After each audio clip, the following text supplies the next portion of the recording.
Өзімді таныстырып өтсем, аты жөнім Кабдиманова Аяжан Кабдимановна, жоғары білім, Алихан Бөкейханов атындағы номер 15 мектеп лицейінің ағылшын тілі пәні мұғалімімін. Еңбек өтілім 8 жыл, 10 ай. Жұмыстағы ұстанымым ол еңбек бәрін жеңбек, немесе еңбек түбі береке.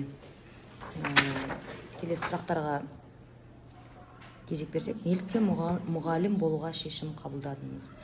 Менің бала күнгі арманым ол мұғалім болу. Сол себепті осы мамандықты таңдадым. Және де қателеспегеніме өте қуаныштымын. Тек қана күнделікті тек қана рахмет айтамын осы мамандықты таңдағаным үшін. Оның үшін де ағылшын тілі пәнін таңдағаным үшін өзімді мақтан тұтамын. Және де жұмысыңызды несімен жақсы көресіз дейді.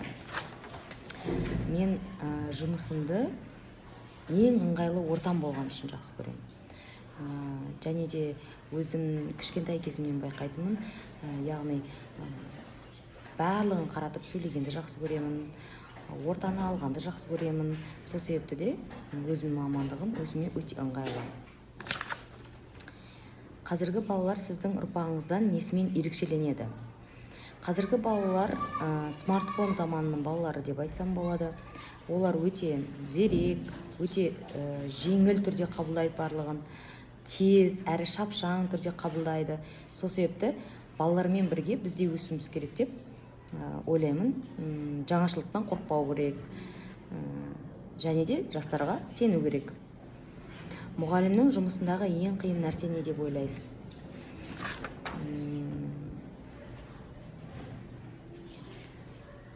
Мүмкін ең қиын нәрсе ол жұмысыңды жақсы көрмеу.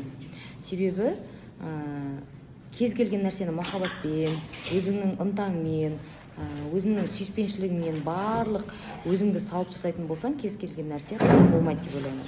Тек қана қиын болады өзіңді екінші орынға қойсаң, иә? Сол себепті мен ойлаймын, бірінші орында барлығы махаббатпен жасалатын болса, сүйіспеншілікпен жасалатын болса, барлығы да өз орында болады деп ойлаймын. Бұл мамандықтың қандай артықшылығы бар? Яғни мұғалім мамандығының ең үлкен артықшылығы деп айтайыншы, таза әрі ыңғайлы жерде жұмыс жасайсыз. Мысалға, суықта тоңып қалмайсың деген сияқты.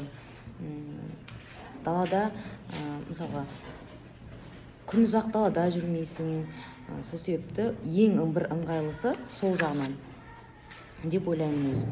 Артықшылығында солай ойлаймын.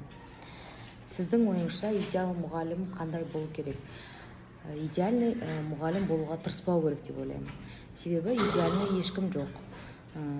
Барлығы да тәжірибемен келеді. Сол себепті мен сондай ұстанымдамын. Идеал болуға тырыспау керек. Сабақ процесіне оқушыларды қалай қызықтыруға болады деп ойлайсыз? Әрине, ең бірінші ол мұғалімнің әдіс-тәсілдері, сабақта қолданатын әдіс-тәсілдері, және де жас ерекшелігіне сай берілетін тапсырмалар. Сол себепті баланың қызығушылығын арттыруға да болады, және де көптеген жетістіктерге жетуге болады. Оқушыларыңызды ең алдымен не нәрсеге үйреткіңіз келеді? Ең бірінші тәртіпке үйреткім келеді. Тәртіпсіз берілген білім адамзаттың қас жауы деп атамыз Әл-Фараби бекер айтқан жоқ, иә? Сол себепті ең бірінші орында тәртіп болу керек деп ойлаймын. Менің тәжірибем бойынша қандай кеңестер бере аласыз? Нені ескерім керек деп ойлайсыз? Тәжірибе барысында өткеннің бойынан, яғни сенің бойынан сабырлықты, тиянақтылықты байқадым. Сол себепті бұл мамандықты таңдағанда қателеспейсің деп ойлаймын. Және де сенің бойынан бала жанының бағбаны деген сөз айтар едім.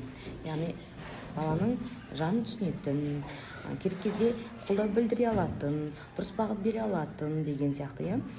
Сол себепті болашақта жақсы бір маман иесі болып, жақсы ұстаз болып, талай жетістіктерге, жеңістерге жететін ұстаз болатынына сенімдімін, және де шәкірттерім де сондай болатынына мен сенімдімін. Осы алған бетіңнен тайма, тек қана жетістіктерің, жеңістерің, толағай табыстарың көп болсын. Рахмет.